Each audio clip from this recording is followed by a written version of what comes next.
모든 직장인들이 주식으로 빨리 돈을 벌어서 은퇴하는 꿈을 꾼다. 하지만 현실은 그리 쉽지가 않다. 내가 사면 떨어지고 내가 팔면 오르고 도무지 주식시장을 알 수가 없다. 오늘 직장생활 11년 37세에 은퇴한 젊은 투자자의 이야기를 들려드리고자 합니다. 모든 직장인들의 꿈인 파이어 엑시트의 노하우를 함께 알아보시죠. 여러분들도 할 수 있습니다.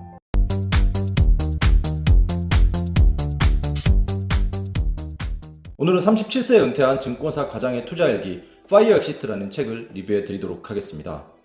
저자는 11년 만에 증권사 가장으로 은퇴를 하면서 경제적 자유를 얻었고요. 이 책은 저자의 실제 투자 경험을 일기처럼 작성한 내용이기 때문에 여러분들이 투자를 하시는데 상당히 좀 도움이 될 만한 내용들이 많다고 생각을 합니다. 1년 12일 만에 퇴사를 하며 조금 이른 나의 은퇴를 기록해 보기로 했다라고 하면서 책을 시작을 하고 있고요. 아무것도 모르고 기대감에만 가득 찼던 신입사원이 어떻게 11년 동안 변해가며 파이어를 이루게 되었는지 이 글을 통해 나눠보고자 한다라고 하면서 저자는 책을 시작하고 있습니다. 1. 초심자, 행운은 짧고 고통은 길다. 2010년 1월 4일부터 저자는 이 이야기를 시작을 하고 있고 이때 총 자산의 기록은 없습니다. 2월 19일부터 170만 원을 기록을 하면서 투자를 시작을 하고 있고 취직에 성공해 증권사에 입사를 했다.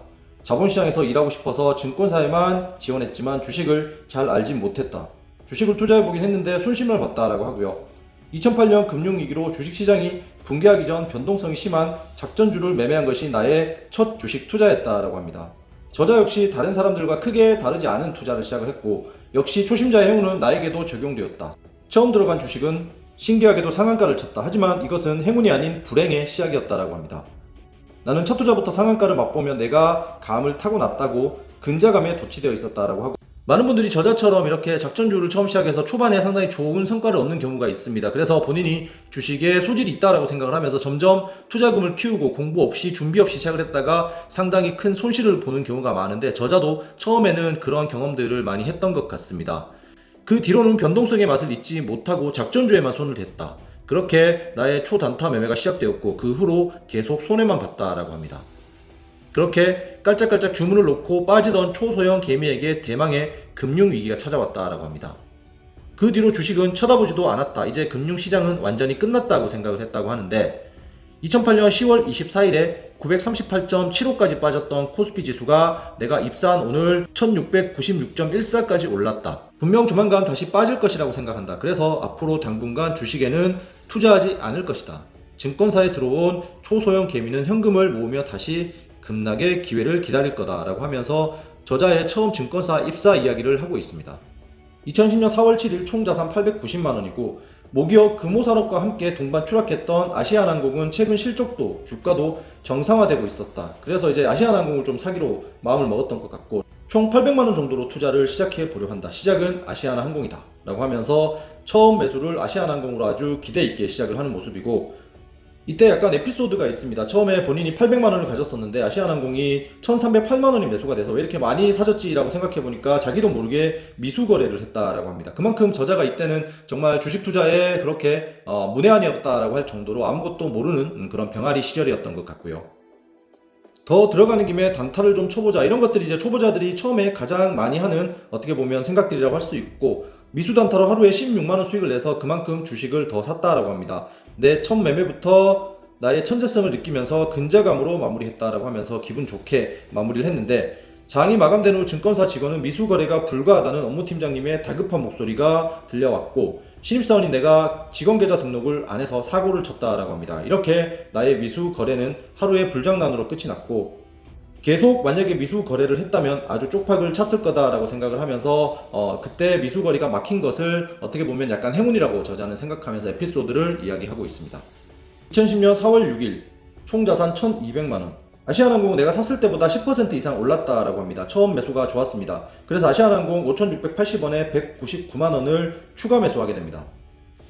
저자는 여기서 회사를 계속 다니고 있었기 때문에 현금이 계속해서 생겼고 아시아나항공 5830원에 99만 원을 더 추가 매수하게 됩니다.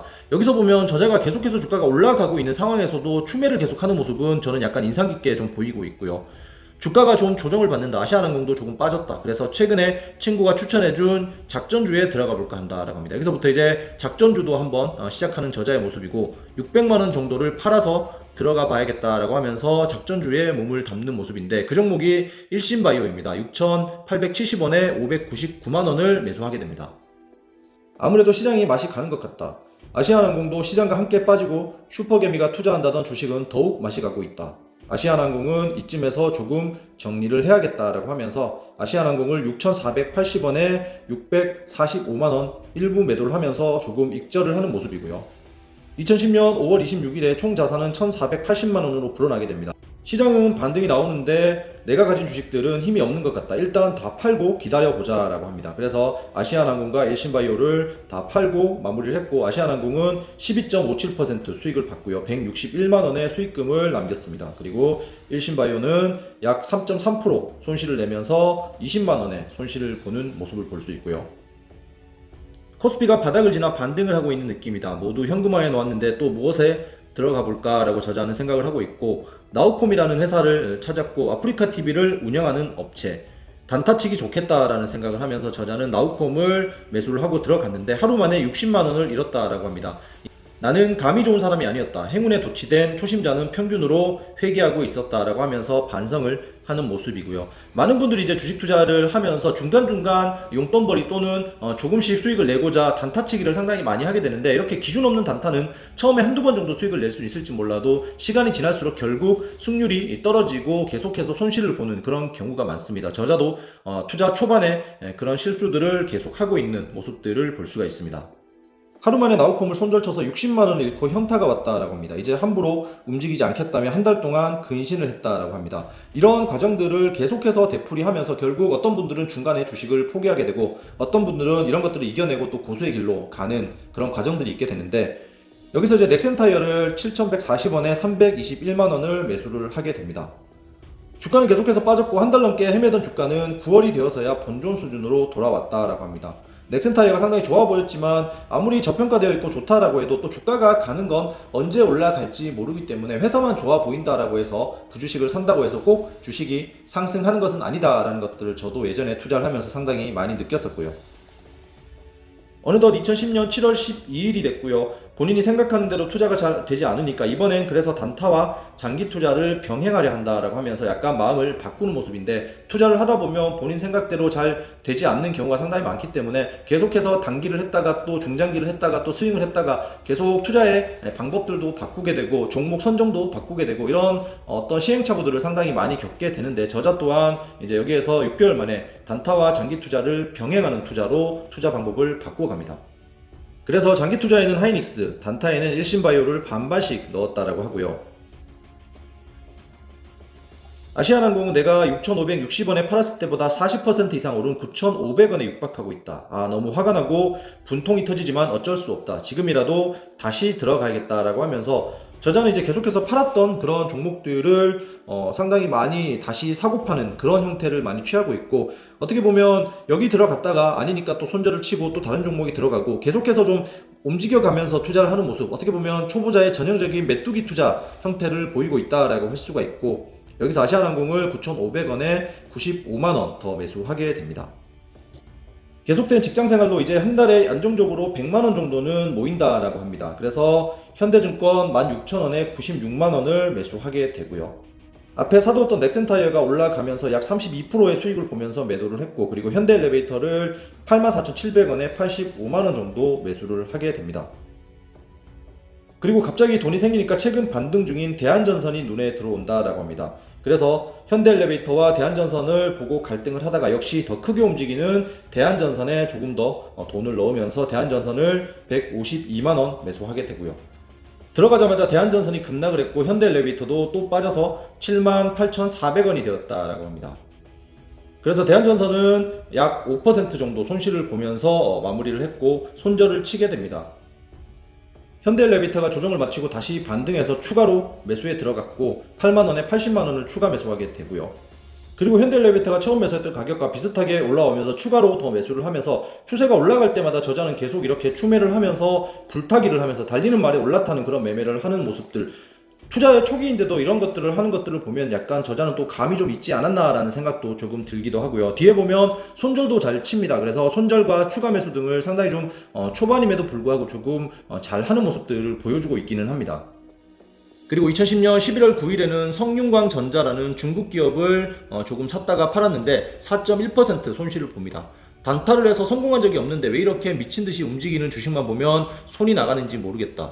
계속되는 단타 손절에 자괴감이 커진다라고 하는데, 이거 정말 주식 투자를 처음 하시는 분들 이 종목 들어갔다가 내려오면 손절치고, 또 다른 종목이 갑자기 올라가면 또 올라탔다가 또 내려오면 손절치고, 또 이제 그만해야지 라고 생각하지만 장 막판에 다시 한 종목이 또 급등해서 올라오면 이 종목이 들어갔다가 또 하락해서 손절치고, 이런 과정들을 상당히 많이 겪게 되는데, 저자 또한 이때 정말 단타를 해서 성공한 적이 한 번도 없는데 계속해서 왜 단타를 치는지 본인도 모르겠다라고 하면서 계속해서 단타를 치는 모습, 상당히 좀 어떻게 보면 인간적인 모습이고 우리들의 모습과 상당히 비슷하다라고 할 수가 있겠죠. 자, 2010년 11월 16일에 현대그룹의 현대건설 인수가 발표되자 현대상선, 현대엘리베이터에 더해서 피인수 기업인 현대건설까지도 하한가로 빠졌다라고 합니다. 하지만 무리를 하면 체한다고 현대그룹은 자금 조달의 불투명성으로 한 달 만에 우선 협상자 지위를 잃었다. 이렇게 시장은 다시 정상화된 상황에 환호하고 현대엘리베이터, 현대상선을 비롯해 현대건설까지 다시 주가가 급등하는 우픈 상황이 연출이 됐다라고 합니다. 12월 말부터 상한가 행진을 시작해서 5일 연속 상한가 행진을 이어간 상황에 주식을 팔지 말지 고민했다라고 하고, 더 오를 것이라는 기대감에 기다려보기로 했다. 하지만 새해 첫날이 꼭지였다. 그 뒤로 줄줄 흘러내리기 시작한 주가는 다시 회복할 기미를 보이지 않았다라고 하면서 현대 엘리베이터가 상당히 하락했다가 다시 급등했다가 다시 하락하는 모습들을 보이면서 작전에 걸려서 상당히 큰 변동성을 보였다라는 것을 이야기해주고 있고요. 나는 주변에서 느껴지는 분위기처럼 경제를 비관적으로 바라보기 때문에 경제 상황과는 무관한 주식을 골라 단타 매매를 했다라고 합니다. 처음엔 내가 매우 잘하고 있다고 생각했지만 갈수록 성적은 좋지 않다. 차라리 모두가 아는 대기업이면서도 대장주인 차화정을 따라갔다면 성적이 훨씬 좋았을 것 같다라고 하면서 약간 후회 섞인 그런 반성을 하고 있는 모습이고요. 현대건설 이슈로 롤러코스터를 타고 있는 현대엘리베이터는 어떻게 해야 할지 모르겠다. 지금 상황에서는 기다릴 수밖에 없다는 생각이다. 추가로 물을 타는 것도 무섭다. 불나방 같지만 크게 움직이는 주식을 사야겠다라고 하면서 다시 또 크게 움직이는 주식 위주로 자꾸 손이 가는 그런 모습이고, 2011년 1월 18일 총 자산은 2260만원으로 불어나게 됩니다. 이때 현대엘리베이터는 12만 2천원까지 찍게 되고 364만원을 일부 매도하게 됩니다. 그런데 사고 났더니 이것도 좀 아닌 것 같다. 현대엘리베이터는 사고 나니 또 빠질 것처럼 불안하다. 기아차가 차화정 대장주인 현대차에 비해 안 올라서 재평가를 받을 수 있을 것 같다. 그냥 기아차를 담아놓고 기다려보자 라고 하면서 심리가 계속해서 좀 바뀌는 그런 모습들을 볼 수가 있고, 금호석유 11만 8천원에 470만원을 매도하고 33만원의 손실을 보게 됩니다. 금호석유는 다시 반등해서 2011년 7월에 25만원대까지 거의 2배 이상 오르는 모습들을 볼 수 있고, 나는 무슨 짓을 하던 것일까 라고 하면서 후회를 하고 있습니다.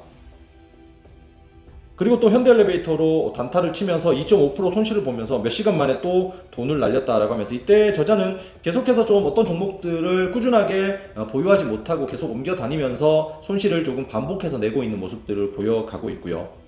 꾸준히 넣을 주식을 찾고 있다. 단타 매매로 계속 물만 먹고 있어서 반성 중이다. 버핏과 소로스를 존경하지만 실제 투자 행태는 코리안 불나방이다 라고 하면서 계속해서 본인이 불나방처럼 투자를 하는 모습을 본인도 알고 있으면서 계속 반성을 하고 있지만 생각보다 쉽게 잘 고쳐지진 않는 그런 모습이고, 금융주가 조금 괜찮을 것 같아서 우리금융을 14,550원에 190만원 추가 매수를 했고, 현대엘리베이터 유상증자가 입고가 됩니다. 그리고 2011년 12월 21일 총 자산은 2,890만원이 됐고, 이때 이제 한국 주식시장은 조정 중이었고 원자재와 금과 그리고 농산물 등에 조금 관심을 가져보기로 하면서 저자는 약간 시야를 넓히게 됩니다. 2011년 4월 21일 총 자산은 3,470만원인데 월급을 잘 모아서 그런지 자산이 꾸준히 늘었다라고 하면서 기분이 좋다라고 표현을 했고, 일신바이오는 4,940원에 98만원을 매도하면서 반토막 이상 손실 보고 일부를 정리했다라고 합니다. 작전주에 들어갔다가 완전히 하락하면서 손실을 크게 본 모습이고요. 슈퍼개미에 편승하여 들어갔던 일신바이오는 내가 매수한 날이 최고점이었다라고 합니다. 대부분 이제 우리가 작전주를 들어가게 되면 바닥에서 상당히 많이 오른 지점에서 매수하는 경우가 많습니다. 그리고 나서 조금 올랐다가 쭉 이렇게 하락하는 경우가 상당히 많은데, 그래서 어떤 작전주는 굳이 하지 않는 게 좋지만 작전주에 어떤 소문을 들었다라고 하면 그 주가가 기본적으로 바닥에서 얼마나 올라가 있는지, 내가 들어갔을 때 올라갈 수 있는 여력이 얼마나 되는지를 조금 많이 생각을 해 보시고 들어가셔야 되는데, 대부분은 여러분들이 그런 정보를 접했을 때는 이미 주가는 상당히 고점이라는 점을 꼭 생각을 하시고 작전주를 대하시는 게 제 경험상 상당히 좋다고 생각을 하고요. 일신바이오는 4,700원에 170만원 또 매도하면서 2차에 298만원 52.6%로 손실을 보게 됩니다. 그래서 일신바이오만 누적 손실 318만원을 기록하면서 완전히 일신바이오로 조금 손실을 많이 보는 모습을 보이고 있고, 슈퍼개미를 따라한 두 번째 투자는 50% 넘게 손실이 났다. 앞으로 슈퍼개미 따위는 따라하지 않을 거라 굳게 다짐한다라고 하면서 작전주를 실패하는 모습을 보여주고 있습니다. 2011년 6월 8일에 총 자산은 3,220만원이고 한국 주식시장의 조정이 길어지고 있어서 증권주는 매력이 없는 것 같아서 현대증권은 24% 손실을 보면서 매도를 합니다. 그리고 타이거 농산물 ETF는 약 3% 정도 손실을 보면서 정리를 하는 모습이고요. 분산투자와 장기투자가 모두 좋은 개념이지만 무조건적인 분산투자와 장기투자가 정답은 아니다라고 저자는 이야기하고 있고, 농산물 ETF 투자로 자산의 성격에 따라 투자 기간을 달리해야 하고 무조건적인 장기투자가 답은 아니라는 것을 배웠다.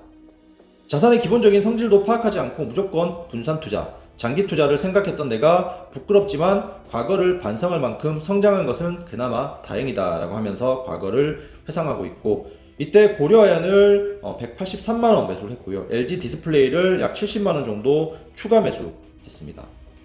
월급이 들어와서 계속 사모기로 한 하이닉스를 계속 사 모아가기 시작을 합니다. 그래서 25,700원에 하이닉스를 103만원 추가 매수하게 되고요. S&P는 8월 5일 세계 최강국이자 기축통화를 보유한 미국 국채를 최고 등급에서 한 등급 하향했다라고 합니다. 상당히 큰 이슈가 벌어졌습니다. 미국 국채 등급이 떨어지면 가장 약한 신흥국이 무너진다. 그렇게 코스피는 일주일이 넘게 하락해서 8월 22일 연중 최저치 1710.70까지 떨어졌다라고 합니다. 이런 거대한 변화의 물결 속에 아무것도 모르던 27살의 나는 매수를 선택했다. 미국 신용등급이 떨어진 첫날 이것은 잠깐의 혼란일 뿐이라 생각하며 호기롭게 질렀다라고 합니다. 하지만 이것은 시작에 불과했다. 헬게이트가 열린 첫날 용감히 자신의 작은 조약들을 던진 투자 2년차 초짜는 결국 끝을 모르는 폭락에 진정한 패닉에 빠졌다라고 하면서 이날을 회상하고 있고요.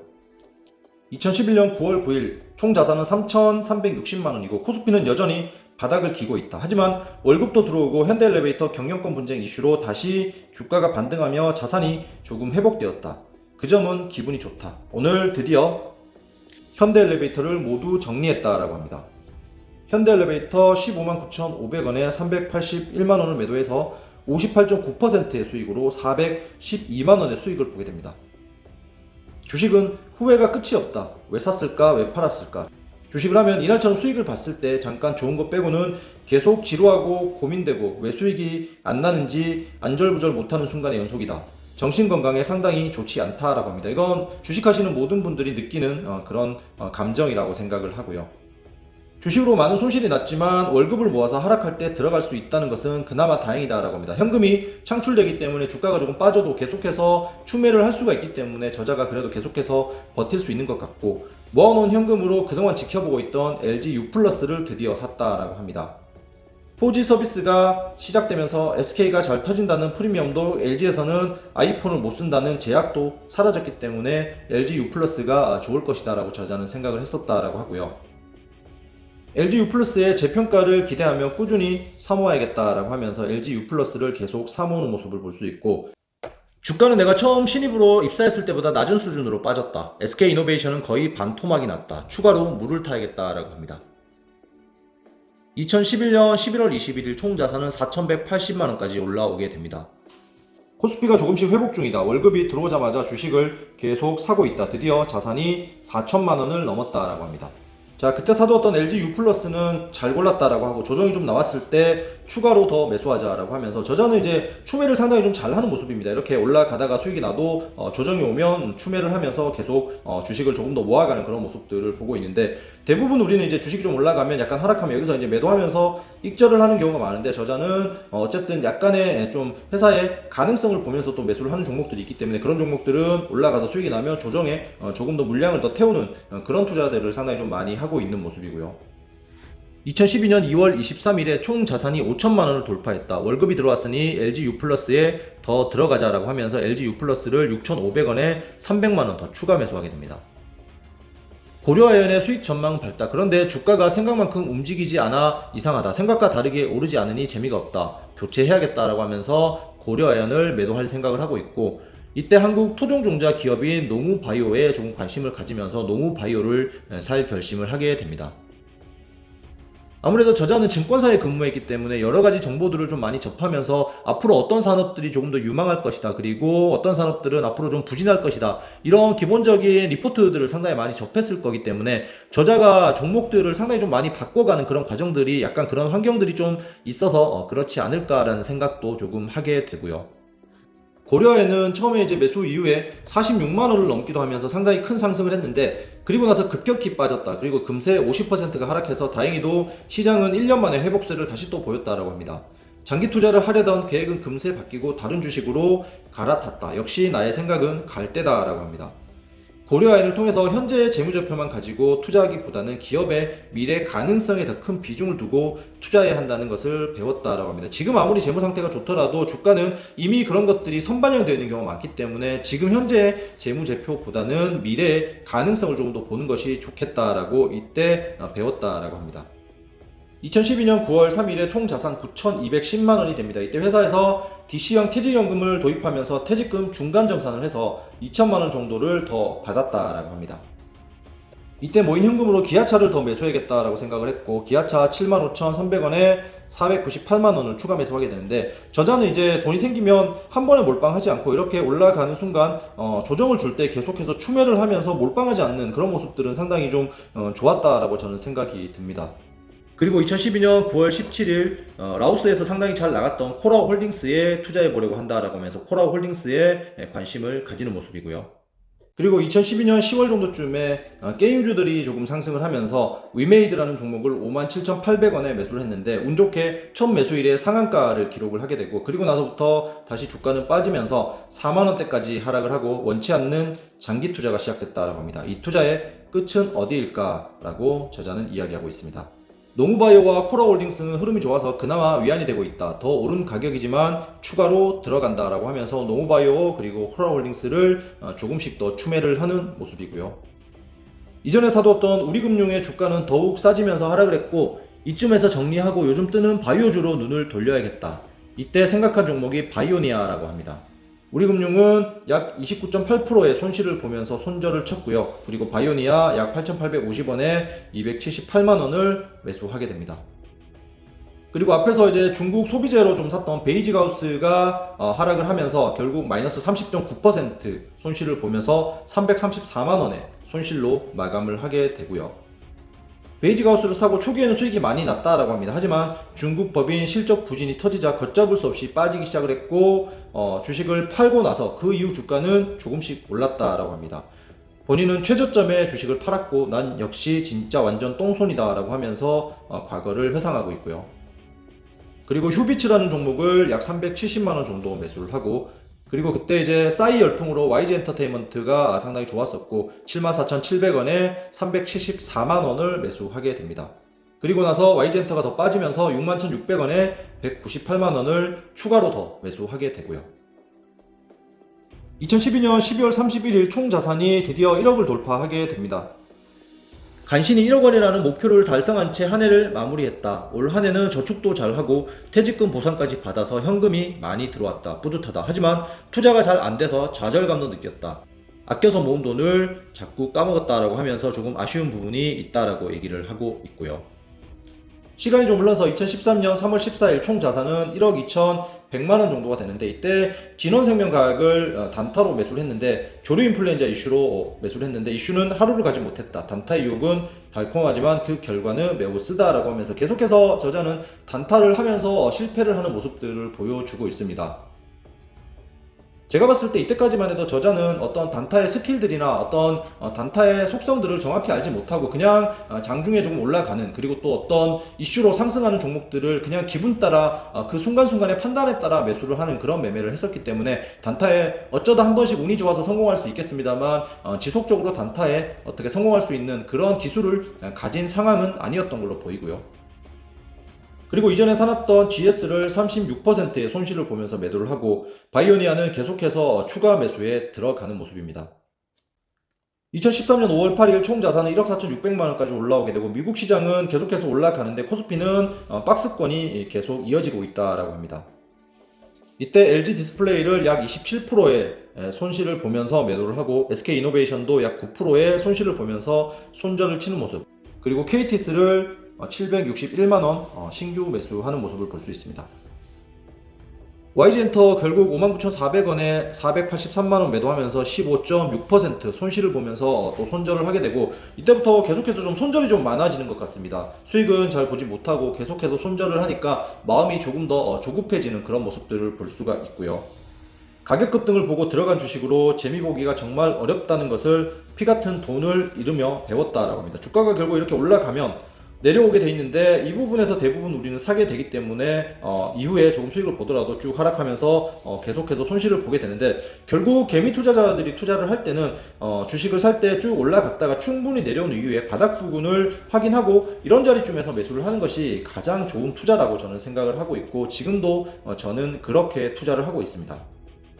결국 단타로 들어갔던 진원생명과학도 약 24%의 손실을 보면서 120만원 손절을 하는 모습을 볼 수 있고, 이때 이제 진원생명과학이 결국 1,000원 정도 수준에서 계속 유지가 되다가 21년 코로나 백신 이슈에 4만원대까지 올라갔다라고 하는데, 중간에 주가를 조정했던 것을 감안하면 2,600원대에서 27,000원까지 약 10배가 올라가는 그런 모습을 보여주고 있는데, 이렇게 이제 10배가 올라가고 있었다고 해도 중간에 팔았을 가능성이 아주 크다라고 합니다. 큰 변동성을 보이는 주식으로는 온전히 수익을 보고 나오기가 불가능하다는 것을 여러 주식 단타를 치며 느꼈다. 예측할 수 없는 상승은 예측할 수 없는 매도를 불러오기 때문에 큰 수익을 얻기 어렵다라고 합니다. 그래서 이제 결국 그 회사의 어떤 실적이나 미래 가치들을 보면서 들어가야 주가가 이렇게 많이 요동치더라도 이런 요동 속에서도 충분히 버티면서 주가를 쭉 끌고 올라가면서 회사를 믿고 올라가면서 큰 수익을 볼 수 있는 것이지, 단타 또는 어떤 테마를 믿으면서 그 종목에 들어가게 된다면 올라갔다가 보통 100% 올라갔다가 50% 정도 조정을 줍니다. 그러면 100%의 수익률에서 쭉 떨어지면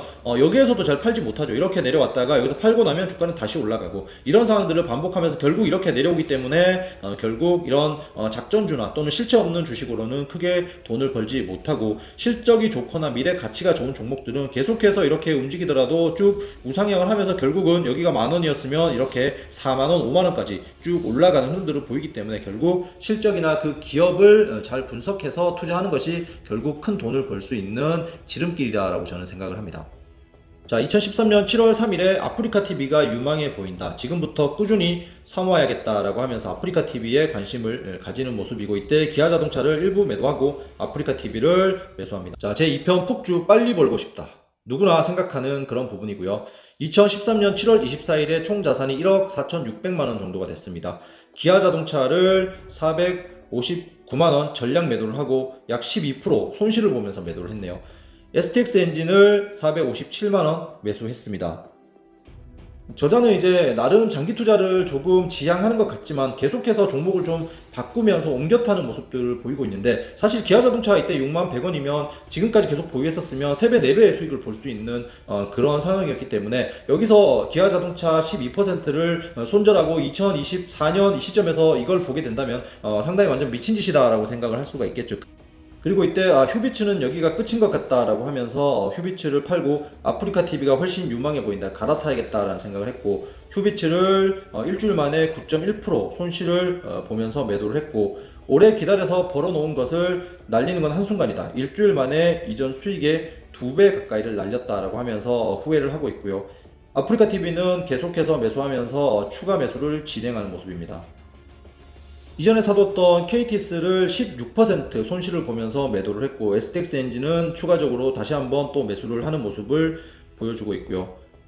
2013년 9월 2일에 총 자산이 조금 줄어서 1억 3,300만원이 됐습니다. STX엔진 1,040만원을 추가 매수했고, 이제 돈이 좀 커지니까 매수의 단위도 조금 커지는 것을 볼 수가 있습니다. 이때 이제 자산이 조금 줄어들면서 멘탈이 무너져서 하루하루 계속 생각이 바뀌고 있다라고 하면서 LG U+를 또 매도하고 하이닉스를 매수하고 이런 상황들을 계속 반복해서 하고 있는 모습이고, 또 며칠 뒤에는 이제 아프리카TV의 움직임이 농우바이오보다 부진하다, 그래서 일부를 팔아서 잘 움직이는 농우바이오로 옮겨야겠다라고 합니다. 코스피는 오르는데 자산이 커지지 않아서 또다시 바짝 조바심을 내고 있다라고 합니다. 마음이 조급하면 이 종목을 하루 이틀 보유하기도 힘듭니다. 이 종목을 하루 이틀 보유하는데 내 종목은 가지 않고 다른 종목이 막 상승을 합니다. 그러면 여기에 올라타고 싶은데 결국 들어가면 또 하락을 하게 되고, 그리고 보통 100만원 산 주식과 1000만원 산 주식이 있는데 100만원 산 주식은 30%를 가는데 이 종목은 보합을 가고 있으면 여기로 종목을 더 팔아서 이쪽으로 옮겨가고 싶은 그런 것들이 조바심이 있을 때 생기는 현상들인데, 저자는 이때 자산이 계속 좀 쪼그라들고 있기 때문에 전형적으로 조바심을 내면서 계속해서 종목을 옮기는 그런 투자를 하고 있는 모습이고요. 아프리카TV를 11,000원에 729만원 일부 매도하게 되는데, 이게 한참 후에 이제 쓴 책이기 때문에 지금 가격을 보면 저걸 왜 팔았냐는 생각만 들 뿐이다 라고 하면서 후회를 하고 있는데, 아까도 말씀드렸지만 SK하이닉스 그리고 기아자동차, 아프리카TV 같은 종목들을 매도하지 않고 계속해서 끌고 왔다면 충분히 3배, 4배, 5배, 10배까지도 수익을 볼 수 있는 그런 상황인데, 이때 729만원이면 아마 이 돈이 7천만원이 넘는 돈이 됐을 거라고 생각을 하는데, 저자가 지금 아프리카TV 가격을 보면 왜 팔았냐는 생각이 드는 게 당연하다고 생각을 합니다. 투자가 잘 된 것을 단타로 많이 날려서 그렇다, 뼈가 아프다라고 합니다. 이때 LG U+를 매도하게 되는데 85.9%의 수익을 보면서 상당히 큰 수익으로 LG U+를 매도하면서 마무리하는 것을 볼 수가 있고요. 2013년 10월 4일에 총 자산은 계속 1억 2천 3천대에서 머무르고 있습니다. 코스피는 그대로인데 내 자산만 자꾸 줄고 있다. 역시 함부로 단타를 하면 안 되나 보다. STX엔진은 수익을 보고 나서 다시 들어가지 말아야 했다. 괜히 짧은 기간에 큰 수익을 보고 쓸데없는 자신감만 커졌다. 두 번째 들어갈 때 이전보다 포지션까지 상당히 키워서 완전히 망했다라고 합니다. STX엔진 13% 손실을 보면서 마무리했는데 누적 손실이 121만원이 됐습니다. STX엔진은 거래 정지가 됐고 감자 이후에 내가 판 가격의 18%도 안 되는 가격까지 내려갔고, 만약 단타를 해서 손절하지 않고 원치 않는 장기 투자로 빠졌다면 엄청난 손실을 경험했을 것이다. 그런데도 당시에 빨리 돈을 벌고 싶어 아주 무모한 짓을 했다. 이번에는 조금의 손해로 잘 빠져나왔지만 이후에도 계속 이럴 수 있을까? 끝까지 읽어보면 어떤 일이 일어났는지 알 수 있다라고 하면서 궁금증을 유발하고 있습니다.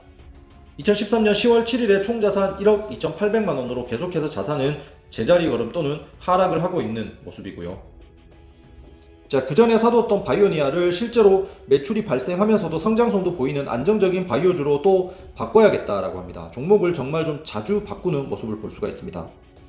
갈대 같은 나의 매매가 지속되고 있다. 팔았다가 확신이 없어서 다시 사는 일이 반복된다. 주식 때문에 자산이 줄어들면서 점점 공황 상태로 빠져드는 나의 심리 상태가 매매 기록에 고스란히 느껴진다라고 하면서, 바이오니아는 14% 손실을 보면서 팔았는데 지나고 보니 또 최저점에 팔았다라고 합니다. 정말 이 막을 길 없는 똥손이라고 하면서 본인을 자책하고 있고, 조바심을 내며 공황 상태에서 매매를 하는데 제대로 된 투자를 할 리가 없다라고 하면서 이때 저자의 심리 상태가 상당히 좀 불안했음을 알 수가 있습니다. 바이넥스보다는 변동성이 큰 페노션으로 더 먹을 수 있을 것 같다. 단타로 좀 먹어보자. 또 단타가 발동하면서 단타를 치는 모습인데, 단타에서 계속 실패했지만 미련을 버리지 못한다. 나는 망각의 동물이라는 것을 매매 기록은 고스란히 보여준다. 바이넥스를 약 1% 정도 수익을 내고 매도를 했는데 아주 적지만 이익이 남았기에 팔고 갈아탈 용기가 났다. 조금이라도 수익이 나면 팔기가 쉽고 손실이 나면 어려워진다. 그래서 큰 수익이 나는 경우는 적고 큰 손실이 나는 경우는 많다라고 저자는 이야기하고 있고요. 페노션을 매매해서 8.3% 손실을 보면서 또 총 88만원의 손실을 기록하는 모습을 보이고 있습니다.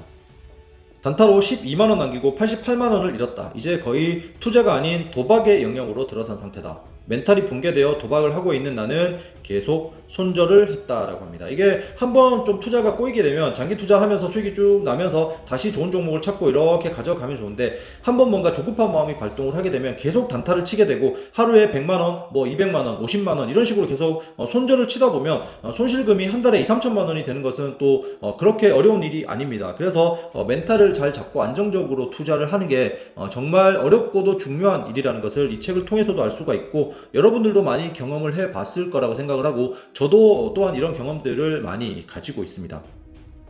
계속 단타에서 깨지고 있지만 종목은 꾸준히 탐색 중이다. 저는 사실 이게 상당히 좀 좋지 않다고 생각을 합니다. 본인이 매수할 돈이 생기면 그때서야 이제 종목을 찾으면 되는데, 주식 공부를 한답치고 계속해서 종목을 탐색하면 사고 싶은 종목이 한없이 많아지고, 종목을 찾다 보면 정말 좋아 보이는 종목, 미래가 유망한 종목들이 상당히 많습니다. 그러면서 이제 계속 종목을 바꾸고 싶은 그런 욕심들이 생기기 때문에 단타에서 깨지고 있는데 종목을 계속 탐색하고 있다. 수없이 깨져도 여기서 투자를 놓을 수는 없다. 나는 내 목표가 달성되는 그날까지 이 계좌에서 돈을 빼지 않을 것이다. 월급은 충분히 들어오므로 이 돈은 딱히 필요하지도 않다. 왜냐하면 뭐 결혼을 하기 전이었겠죠. 실패하더라도 계속 주식을 사보자 라고 얘기하는데, 이제 어떻게 보면 무모하다라고 할 수 있지만 결국 이 구간을 잘 이겨내는 사람이 주식으로 고수가 되는 거고, 여기에서 이제 만약에 실패하고 주식을 접는 사람은 앞으로는 주식으로 돈을 벌 수 없는 사람이 된다고 저는 생각을 하고, 저도 이제 계속해서 실패를 했었었고 계속되는 경험을 하고 있지만